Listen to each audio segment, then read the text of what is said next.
અમર કરાવી ગયા. દેશને ડોક્ટર વિક્રમ અમર કરાવી ગયા. સજાગ કરી દેશની યુવા શક્તિને દુનિયાને સલામ કરાવી ગયા.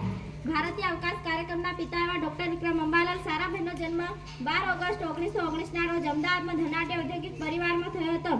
જ્યારે તેઓ 2 વર્ષના હતા ત્યારે રવિન્દ્રનાથ ટાગોરે એવી ભવિષ્યવાણી કરી હતી કે મોટા થઈને તેઓ ખૂબ યશસ્વી બનશે અને ડોક્ટર વિક્રમ સારાભાઈએ આ ભવિષ્યવાણી તેમના કર્મોથી સાબિત કરી. તેઓ ભારતના અગ્રગણ્ય વૈજ્ઞાનિકોમાંના એક છે.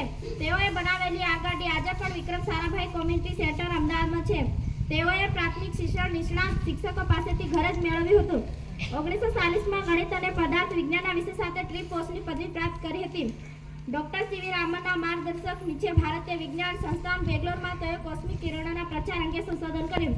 અમદાવાદની ભૌતિક અનુસંધાન પ્રયોગશાળા PRLની 1947માં સ્થાપના પાછળ તેઓ નિમિત્ત છે. PRLના તેઓ મુખ્ય કર્તા હતા.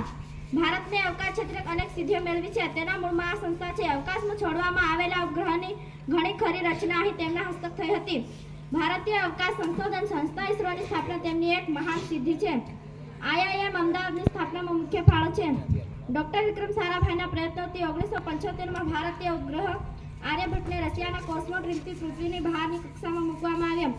ઇસરો દ્વારા તેમને ઉચ્ચ સ્થાને પહોંચાડ્યું. આથી તેઓ અવકાશ વિજ્ઞાન પિતા તરીકે પણ ઓળખવામાં આવે છે.